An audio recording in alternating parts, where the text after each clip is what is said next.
Hi everyone, welcome back for another video review for www.fridaythe13thfranchise.com.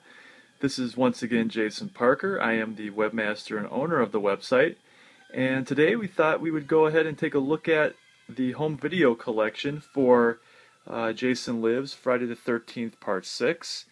The collection that I have for the films is a little smaller than, say, what I have for Part 2, Part 7, Part 8, where I not only have these copies, but I also have a few other different international DVDs and VHSs. Also, since this is Part 6, there were no longer the Select Division RCA CEDs that were created for the series, so unfortunately I don't have that for this. But what I do have is an assortment of VHS, beta, and Laserdisc copies, as well as a DVD for the films. So what I thought I would go ahead and do is just dive right into the VHS copies. And we'll start over here on the right. And this is an original first print of the U.S. VHS copy for Jason Lives. And right now I still have it in the old plastic protector case that they sold back in the late 80s and early 90s for the VHS boxes. And this is the one that most everyone has seen, and it's pretty common, so I won't really get into that one too much. But Paramount actually shifted gears on their home video releases starting in this year for their video releases, I believe in late 1986 and then into 87 and onward. All Paramount copies before this would have at least 3 or 4 images on the back. But starting with their 86 releases, they started only putting one single larger image on the back, which gives it a cleaner look. But I think a lot of people, even back then, back in 3 decades ago, still appreciated seeing more images. And with today's digital age and online, I've learned from running the website that people like images, and they seem to be more interested when there's more images. So Paramount learned their lesson later on. We'll move right over to this one. Now this is the Spanish release of Jason Lives, Vendretti 13. So there's that, and we'll take a look at the back. And for their release, they have a single image on the back as well, with another iconic image of Jason on top of the RV. Really not a whole lot to talk about on the back of this cover. It's exactly the same description on the U.S. box cover, just in Spanish. So, and then I guess and here's the, flip it around here so you can see it. There's the side view of the tape case. And this is a hardcover case here, and I'm sure it wasn't originally released with the hardcover case, but here's what the tape looks like inside. There you go. So that is that. And then the next thing I was going to show you, another VHS I have, is the Japanese release. And Japanese releases of pretty much anything having to do with a movie is always more intriguing, a little bit more descriptive, and visually more appealing. So, and then there's the side binding of the case. And on the back, we get a lot more imagery than what we've seen to this point. When we get to the Japanese Laserdisc, there's even more images than this. So, I love the image of Jason crawling out of the grave from a wider shot from away. I don't know, there's just something about him crawling out of the grave. It's just eerie and creepy. I wish they would have done more with that in the film. But anyway, so that's the Japanese back cover. The Laserdisc has a little bit more to it in terms of what's in the film, like a chapter listing. And so then I'll go ahead and can open that up. And that's what the label on the tape looks like inside. So that is the Japanese VHS copy of the film. And then I guess what we'll do next is we'll get into the Betamax copy. This is, yes, ladies and gentlemen, this is the Jason Lives Betamax. This is an original. The box is actually in really good shape. And it's always, and the same thing on the back cover here. There's a side binding, which is the same as the VHS. And there's beta, so just in case you think I'm fooling. And yeah, basically the back cover is the same as the back of the U.S. It's always intriguing to me, because I am a home video geek, to see how they were able to take the same information to cram into a smaller box. Because for those who are in the know about home video technology, you will know that the Betamax tapes were much smaller than the VHS.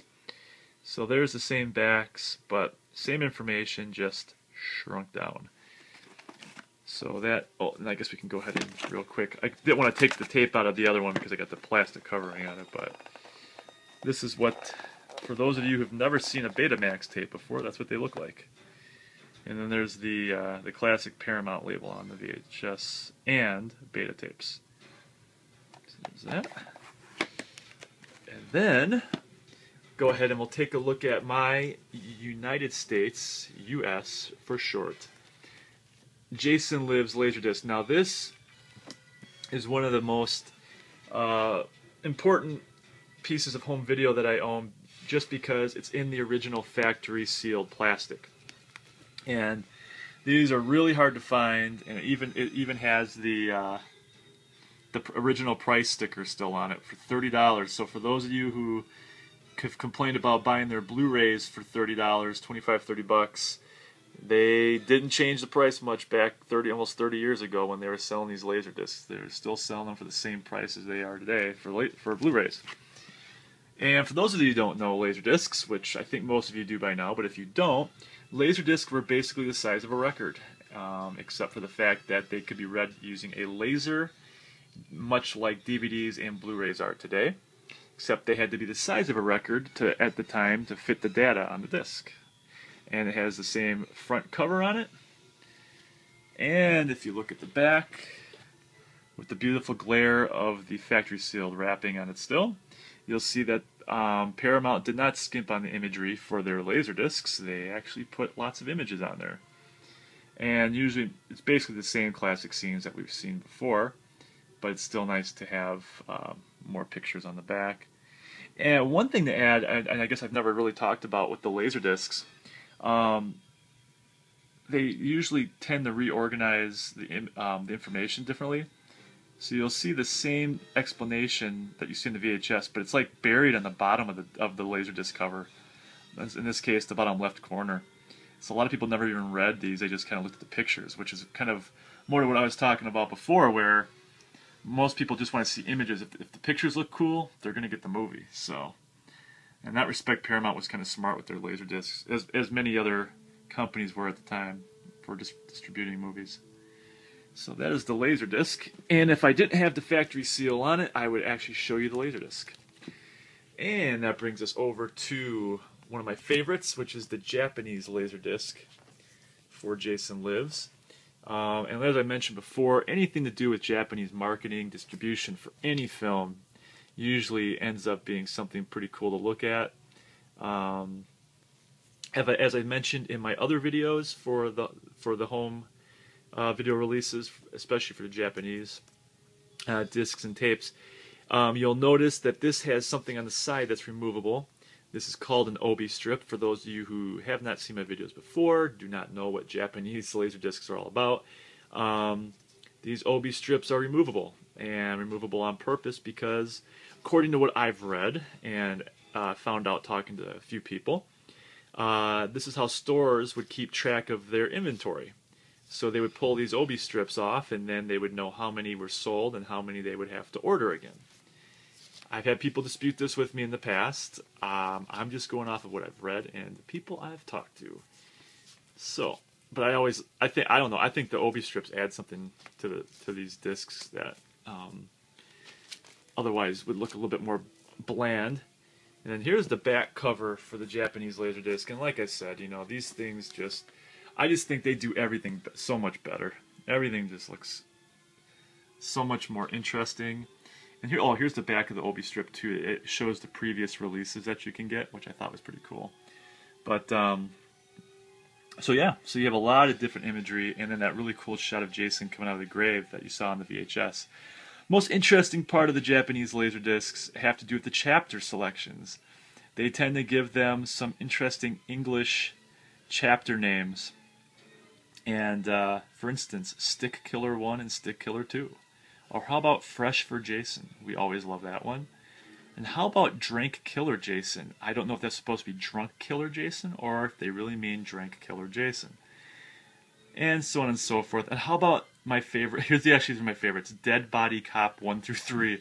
It's like some bad ending credits on a B-rated movie, which some people think Friday the 13th is, so how appropriate. Anyway, so that's the Japanese Laserdisc for Jason Lives. And the final item that we're going to look at today is something that we're pretty much all familiar with, and so I'd be surprised if nobody has seen this before. But this is the 2009 Deluxe Edition Jason Lives DVD that was released in 2009. There's the back cover, which is really, Paramount, for all the crap that Paramount gets for how they treat the fans, they did a really good job packaging and designing the covers for these films. Now, I don't know how much Dan Farron's and his company had to do with the design of the box covers for these films that were released in 2009, but whoever did I think did a good job, and definitely deserve credit for doing something a little bit different, but keeping with at least some of the traditional designs of the movies. So this is my review of the Jason Lives Friday the 13th Part 6 home video collection that I currently own. There are many, many, many other different versions of these movies to own from different countries, international and worldwide. But this is pretty much the gist of what you will find with these films, and that's pretty much it, guys. So this this is the second new video that I created for the website, and definitely look for more in the future. If you have any questions, please leave comments below on our YouTube page. Also leave comments below on our posting on the website. You can also get a hold of me or any of our sparse staff at the website. You can email us at contact@fridaythe13thfranchise.com. And that shall do it for us tonight, folks. Thank you very much, and see you on the website.